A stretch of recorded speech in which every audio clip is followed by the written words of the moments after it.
আমার ওই বারটা লাগে শুধু বৃহস্পতিবার রবিবার শুক্রবার কীর্তন হবে, শনিবার পূর্ণা হবে। একটা যদি মহামন্ত্র হয় আর খারাপ দিন হয় আমার বাড়িতে আমি কেন বলবো? আমি চাই যে খারাপ দিনে মহাপ্রভু আসুক আর খারাপ দিন মহাপ্রভু আগমনে যাবে, খারাপ দিনটা মঙ্গলময় হয়ে যাবে।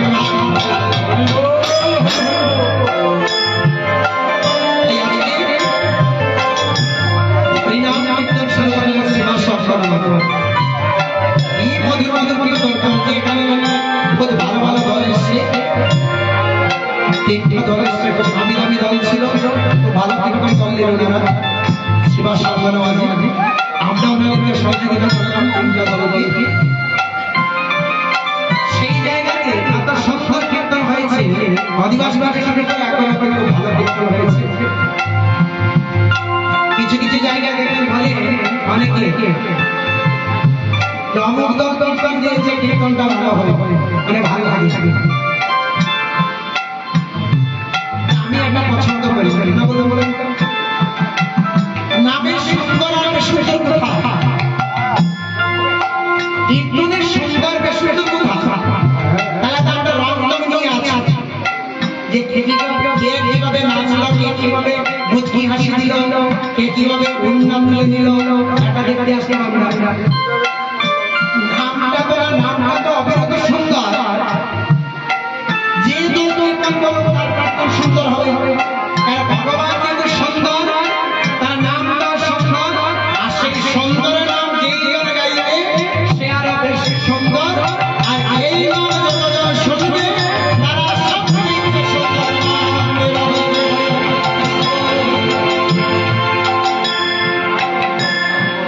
সুন্দর সুন্দর সবাই তাহলে এত সুন্দর কীর্তন হয়েছে।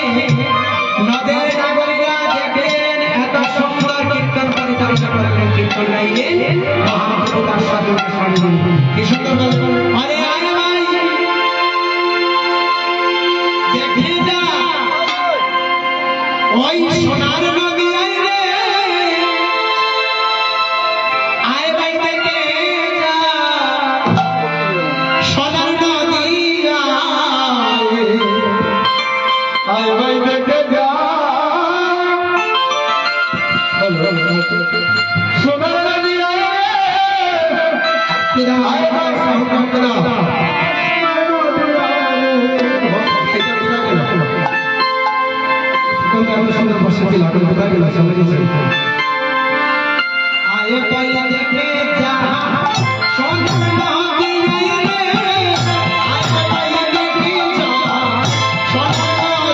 নদী আয় ভাই দেখে যা সোনার নদী আয় ভাই দেখে যা সোনার নদী আয় ভাই দেখে যা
সোমের যজ্ঞ, অশ্বমের যজ্ঞ, নরমের যজ্ঞ, পৃথিবীর যত যজ্ঞ আছে সব করে, যত পূজা আছে সব পূজা করে, যত দান আছে গদান, কন্যাদান, যা কিছু দান আছে সব দান করে নিন। সব দান করে যত ফল হবে একবার হরিবল বলবো তার সম ফল হবে।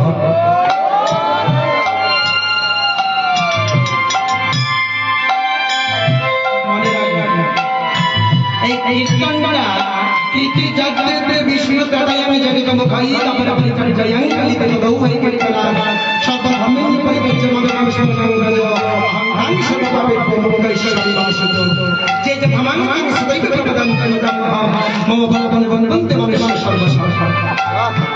কতটুকু বললেন অর্জুনকে কি জানলেন, কেন বললেন?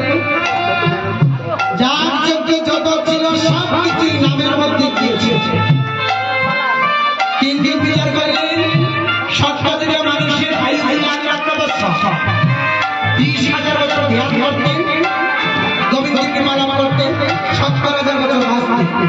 ত্রেতা যুগের মানুষের আয়ু ছিল 1,000 বছর, 10,000 বছর, 30,000 বছর ধ্যান যাগ করতেন, গোবিন্দকে মালা করতেন। আর দ্বাপর যুগের মানুষের আয়ু হলো 1,000 বছর, তার থেকে 300 বছর কি করতেন? পূজা অর্চনা করতেন। আর কলিযুগের মানুষের আয়ু হলো 120 বছর। ভগবান চিন্তা করলে যে এত আয়ু নাই, আর এই আয়ুর মধ্যে কলিযুগের অন্নগত প্রাণ, অন্নগত প্রাণ কেন বলা হচ্ছে? মানুষ অন্নের উপর নির্ভরশীল।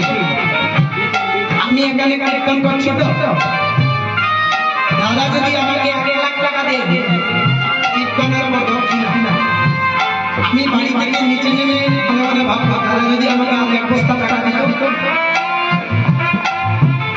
একটা কলিযুগে ঘর ভাববো। কিন্তু আমাকে আমি না করতাম না, টাকা যতবার আমাকে দেন আমি না করবো। কিন্তু আমাকে সেবাতে বসিয়ে আমার যখন পেটটা ভরে যায় তখন বারবার অন্য জায়গায় আমি লাগে না করি, আর দেবেন না। পৃথিবীর অন্তর্গত প্রাণ, এই অন্তর্গত প্রাণ 120 বছর মধ্যে না হবে যাজ্ঞ, না হবে কিছু করতে পারবে না। কিন্তু কলিযুগ করতালি করে কৃষ্ণ নাম গাইতে পারবে। তাই আমার একটা সোজা রাস্তা করে দিলেন। কি আমার সোজা রাস্তা? কলির ভজন বড়ই সোজা।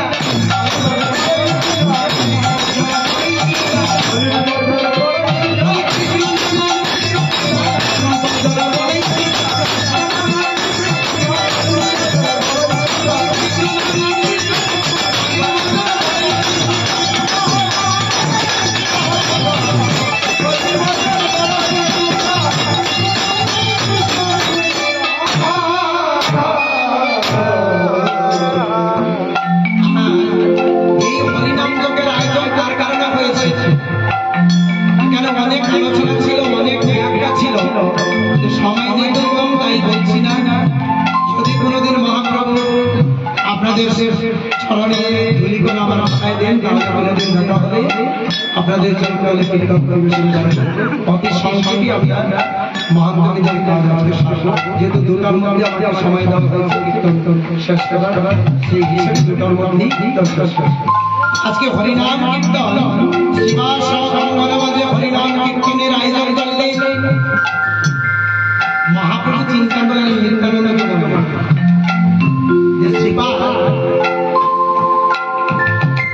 অধিবাসী বলেছে যে মহাপ্রভু কোনদিন নিত্যানন্দকে নিতাই করে ডাকেন না, শ্রীপাদ বলে ডাকেন। মহাপ্রভুর ছোট ভাই, কিন্তু নাম ধরে কোনদিন মহাপ্রভু ডাকা শ্রীপাদ বলে ডাকতেন। কেন?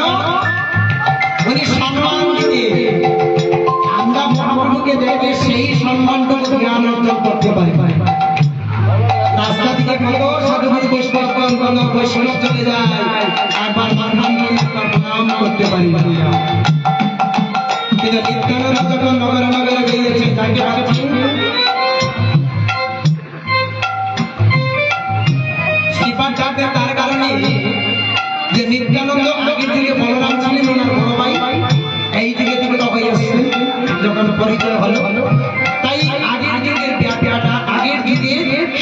বন্ধু মহাপ্রভু নিত্যানন্দকে দেখেছে। তাই শ্রীপাদ বলেন, শ্রী অর্থ কি? শ্রী অর্থ সুন্দর, পাদ হচ্ছে পদ্ম, সেই সুন্দরের পদ্ম শিবা। বলেন আমরা যে শিবা সঙ্গনে কালকে এখানে হরিনাম কীর্তন করলাম, যারা ভক্ত যারা আছো এরা তো শিবা সঙ্গনে আসতে পারলো না, তুমি এদের কি করবে? তারা তো নাম নিতে পারলো না। তারা তুমি একটা কাজ করো, নাম নিয়ে আসো, তুমি যাও কীর্তন সমাপন হয়েছে, আবার তুমি যাও নগরে নগরে করে নাম নিয়ে আসো। মহাপ্রভুর কথায় নিত্যানন্দ প্রভু ভক্তদের সঙ্গে নিয়ে মিলঙ্গ বরদার হাতে নিয়ে নগরে নগরে যাচ্ছে, আর যাকেই পাচ্ছেন তাকেই অনুনয় বিনয় করে বলছেন, আরে মন আমার সাথে একই সাথে করতালি করো, আর সেই নামটুকু গাও, কি না? ভজ গৌরাঙ্গ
নিত্যানন্দ ঘুরে ঘুরে দেখলেন কেউ তো নাম নেই, ঘুরে এসে সেবা করলেন, প্রভু তুমি না বললে নাম না নিতে, আমি নাম আমি নিয়েছিলাম, কিন্তু বলিকে বললাম নাম নেওয়ার জন্য, কেউ নাম নিতে চাইছে, বলছে এই নাম নেবে। মহাপ্রভু বললেন, শোনো শিবা, তুমি ভক্তের দোষ দিও না, আসলে তোমার নাম দেওয়া হয়নি, তুমি ভক্তকে দোষারোপ করো না। ভক্ত আমার মাতা পিতা, ভক্ত আমার মা, ভক্তের ভিতরে আমার সত্য বিশ্বাস, তুমি ভক্তকে দোষ দিও না। কি নাম দিয়েছিলে? ভজ ভজ না না, সেই নাম নাম তুমি জানো কিভাবে নাম নিতে হয়? তুমি চলে যাও, গিয়ে আগে হাত জোড় করো, আর যদি হাত জোড় করে কেউ নিতে চায় না, তাহলে লুটিয়ে পড়ো তার চরণে, এমনি দেখবে কলিযুগ কৃষ্ণ নাম গাইবে। মহাপ্রভু নিত্যানন্দ বলতে যে নাম এইভাবে দেয় না, কিভাবে দিতে হয়? হাতে ধরে না পাই পাই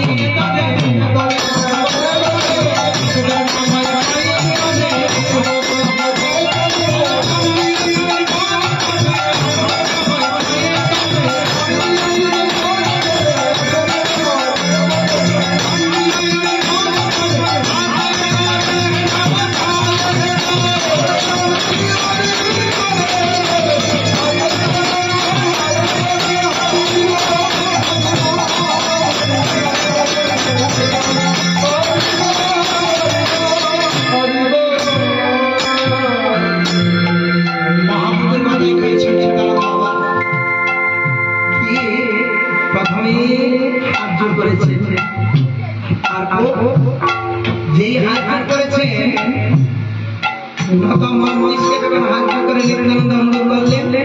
জীবকে নাম নেওয়ার জন্য, জীব আপনি আপনি বলছেন তবু ওটা নাম নেব কিনা? ভজ শ্রী কৃষ্ণ শ্রী কৃষ্ণ শ্রী কৃষ্ণ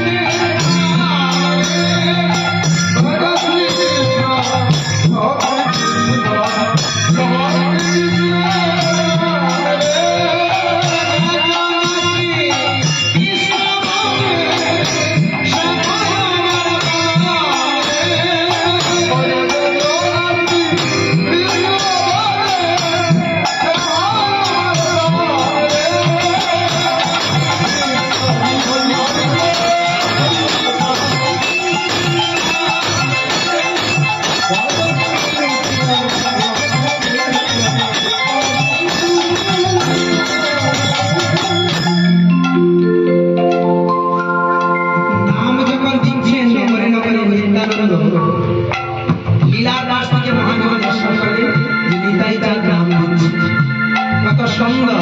আর নিত্যানন্দ যদি কৃপা না করতে তাহলে আমরা আজকে নাম করতাম না।